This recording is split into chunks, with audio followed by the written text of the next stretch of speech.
In today's video, we will be doing a tier list of every NFL team's quarterback based on their likelihood of having a new starting QB heading into next season.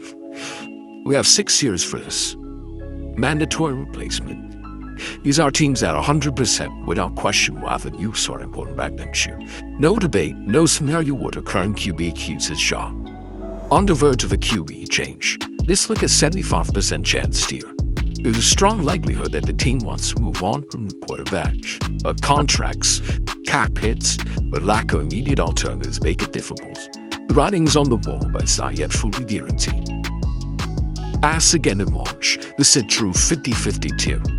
These quarterbacks could realistically be back or replaced, and the decision will be taken by free agency, the draft, and not the all-season unfolds. Early investment tier.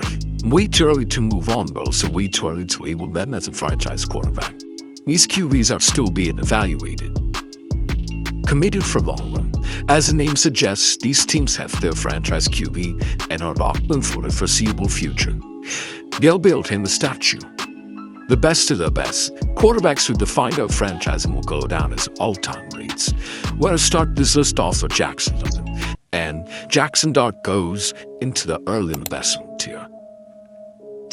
Decent rookie season, 15 touchdowns, 5 interceptions, thrown for 2,272 yards with a pass rating of 91.7. Can't wait to see what this new culture staff does with him next year. Next up, we have Jordan Love. Jordan Love goes into the committed for long-term tier. Nothing much to be said here.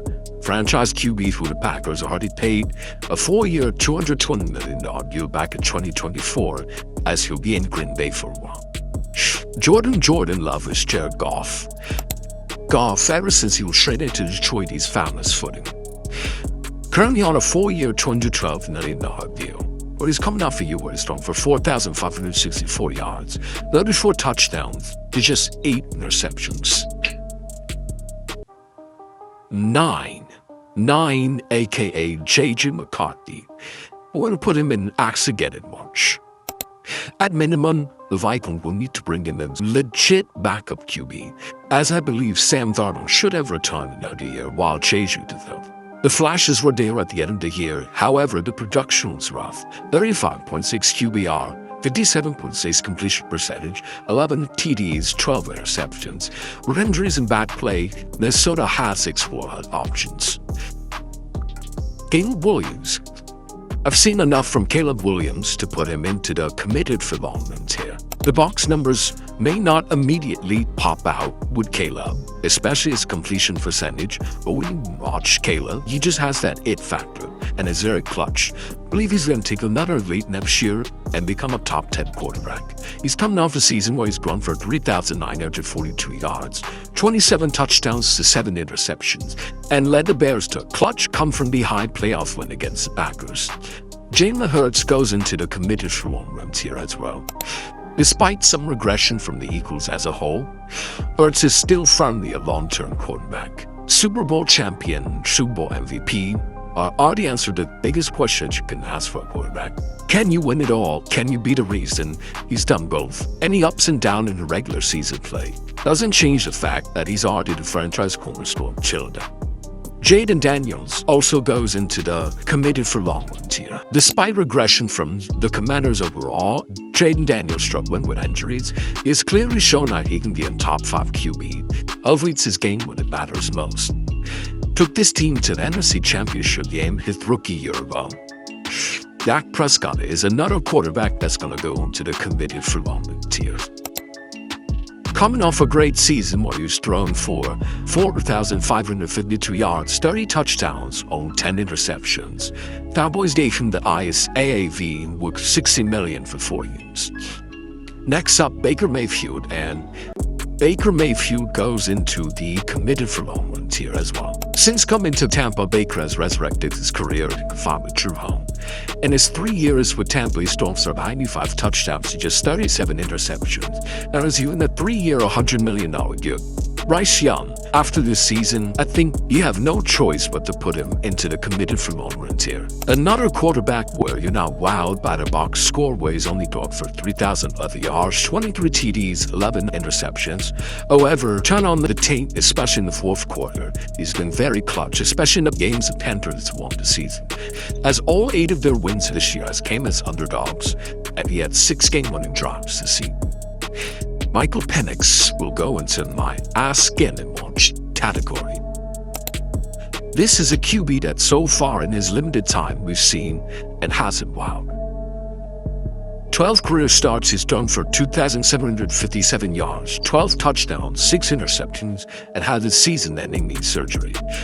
The Falcons' QB situation is interesting because Kirk Cousins is on a massive deal, especially for someone who is a backup. There's a potential out for Falcons this coming offseason, but that carries a $35 million dead cap hit, which the Falcons will probably most likely do because no one's traded for that contract.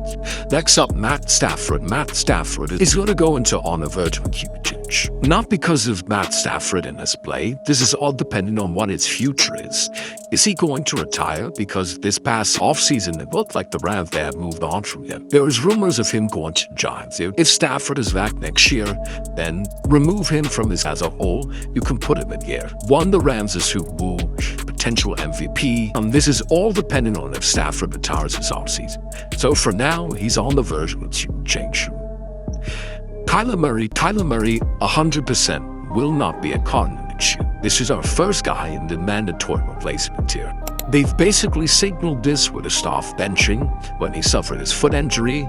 The Cardinals fired Jonathan Gannon, coming off a disaster season where the Cardinals went 3-14. The problem with Kyler is his up and down nature, as he's just average, has really high highs and really low lows. Like what Kyler is on is an MVP type QB. Last year against Rams, he had arguably his best game of his career, where he completed 17 out of 21 passes for 266 yards, 3 touchdowns to the perfect pass rating. He's not very good in the pocket, as any game Jacoby Brissett has played, he looked much more better in the pocket than Kyler Wright has.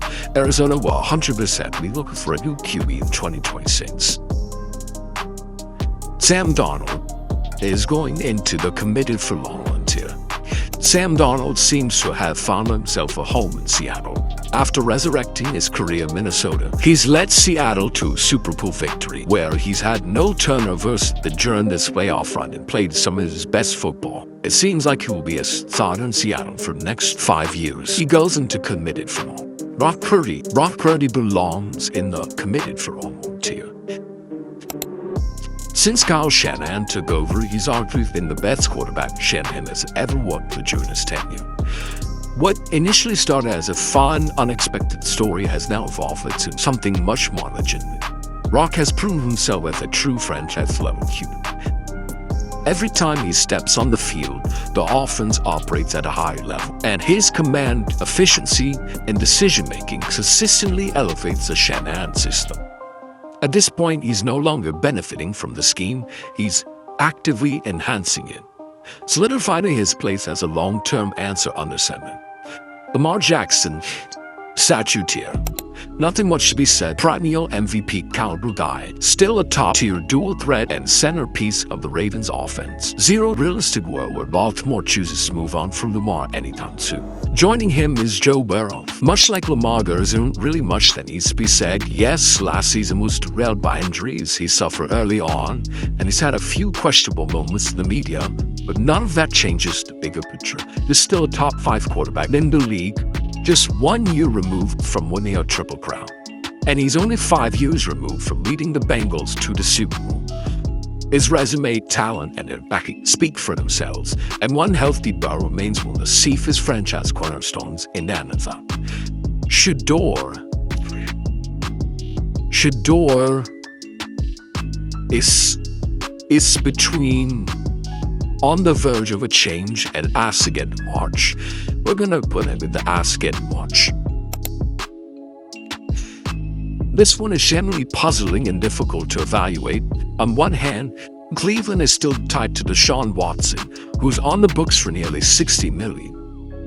They've already fired Kevin Stefanski. Upcoming quarterback class isn't strong at all, as it's just Fernando Mendoza and pretty much that's it. From an on-field perspective, Shadura's production so far hasn't helped his case much. The 8 games he's thrown for 1,400 yards, 7 touchdowns, and 10 interceptions. With a QBR of 19, holds onto the ball way too long. Some of the interceptions are just simply bad decisions right in forced mistakes. That being said, when you watch the tape, you also see that he does something that this Brown offense has liked all season: the ability and willingness to push the ball downfield. Cleveland have struggled to generate explosive plays, and Shaduru at least shows the arm talent and confidence to attack for it. The tools are there, but the consistency, processing, and decision-making still needs significant improvement. Right now, there's too much of the certainty of both the player and the team to make a definitive call, which is why he's in the axe again and watch. Aaron Rodgers, I'm going to put in mandatory weapons. This isn't on Aaron Rodgers himself. It's just that at his age, every season feels like it's his last. This is more on if Aaron wants to come back for another year, which I don't see, and unless he comes back, the Steelers will 100% have a new QB next year. Tua definitely goes into a mandatory replacement. The only question now is how the Dolphins will move off his contract. Dolphins is still explosive in spurts, but the Dolphins haven't broken through into true contender status with Tua at the helm. Durability concerns, ceilings, questions. When Miami faces top defenses, the passing game often looks limited. Jim is already fired, and he's been benched, signaling that his time is likely up as a starter. When I have a new coach, when I have a new GM, they're definitely moving off Tua this offseason. Josh Allen goes into the statue tier. Like Lamar, nothing much should be said about Josh. He set the record this year for all-time leader rushing TDs by QB, so in his prime, Buffalo won't be moving off this guy anytime soon. Drake May. There is an argument to be made for Drake May being in the statue tier. Year 2, top 2 MVP finish as a runner-up to Matthew Stafford, second team All-Pro, took this Pats team that went 4-13 last year to a Super Bowl appearance despite not playing well on the playoff run. There is a legit argument to putting Drake May in the statue tier. For now though, we're going to have him into the coveted phenomenon tier. We'll lead the league at QBR with 76.5 as well as passer rating with 112, 4 from passing yards, thrown for 30 touchdowns, just 8 interceptions. May I seeking a leap into a legit top 5 quarterback in the league. Justin Fields, this is another guy that goes into mandatory replacement. Then bench early on, and though his counter stats don't look too bad, watch the tape and this is saying Justin Fields since his rookie year. Continues to hold on to the ball too long. Struggles to read the field past his first read. But the way to just have football this season and the draft capital they are 100% live with you, Sonic quarterback. Tyler Shough. Shough goes into my early investment here. He's definitely someone to look forward to next season. He's staying over as a starter in Week 9 against the Rams and has exceeded everyone's expectations, especially with the rostering as well.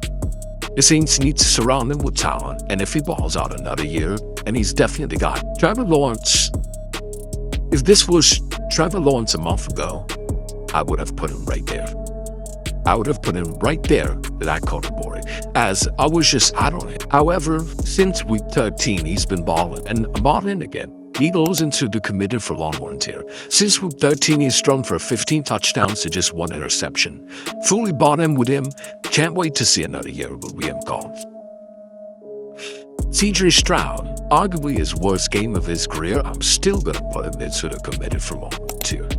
While he hasn't reached the same highs we saw during his rookie season, I feel like that's more to do with the team context and the level of play around Stroud than himself.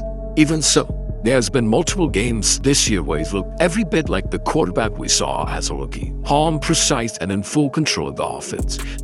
The talent, processing, leadership are still there. Yes, there's questions about his future this offseason, but I still trust and I still believe in CJ Stroud. It's more about the Texans building out a team around him, bringing in the better offensive lineman and another receiver to complement the parts. Daniel Jones. This one goes into us again in March. This one's genuinely interesting for me. I'm placing him here for now, but if this was pre-ACO Jones, I would have had him in this category right here, as the coach pulled the trigger on the Sauce Gardner trade and clearly signaled they were going all in. You don't make a move like that unless you believe your quarterback is a long-term answer. Then the Achilles injury happens and everything changes, as there's real uncertainty of whether he'll even be ready to play out the start of next season. What version of him are we going to see? And, just as a whole, what do the coach do as the quarterback position right now? That's why I have him in the accident watch category. Cam Ward goes into early evaluation tier. This is one of those quarterbacks where you have to turn on the tape instead of relying on raw numbers. The box score doesn't tell the full story. While his stats don't necessarily pop, I've been genuinely impressed with Ward's play, especially down the stretch, considering the situation he's been put in. He's operating behind what I believe is the worst roster in the league, yet you see the poise, toughness, and real quarterback traits on film. Turn on the tape and you'll find plenty to like. His composure in the pocket, willingness to stand and deliver, and the ability to create when things break down. Theming this tight seeing the 5 wins alone, given the circumstances, should be seen as a success. Next step, and one of the most important one, is seeing what offensive coordinator he gets paired with, as a Titans hire Robert Saleh, and what system he's paired with, because that's going to play a massive role in his development. Living definition of Ferrari and a Chilwell bar. Early evaluation too. At Mahomes, stature category. There isn't much to be said. Standard for the position defined by sustained excellence, postseason dominance, and a rare ability to elevate everyone around him regardless of circumstances. Throughout the past few seasons, Bain looked like a downstretch by his standards. That's far more to do with the talent around him and Mahomes himself. Even in those years he's remained elite, this is a top 10 quarterback of all time. And that alone tells you everything you need to know. When you talk about quarterbacks, you build an entire organization around. Mahomes firmly sits at the top, unquestionably undisputed. Justin Herbert goes into the committed for long tier. In my opinion, Herbert is one of the most overheated quarterbacks in the NFL. Has he disappeared at times and struggled in big moments? Sure, the context matters. Put almost any of the other 29 starting QBs in the league behind that offensive line and ask how many are ruined that game against big truths. The answer is none. The play con was bad. The receivers couldn't separate. Did Herbert play a part to lose that game? Yes. Herbert is constantly adds to overcome protection breakdowns, injuries around him, and organizational instability. Yet he shows elite arm talent, toughness, and the ability to keep his team competitive. The criticism often ignores the environment he's forced to operate in. When you account for the circumstances, Herbert is very clearly a franchise quarterback and a long-term commute. Bo Nix. In Bo Nix's second season, he's led Denver to the AFC's top seed at 14-3. Led late-game comebacks and earned recognition as one of the league's most valuable players in advanced metrics. While still improving in certain areas, the Broncos clearly see him as the quarterback of the future, and his performance this year backs up that belief.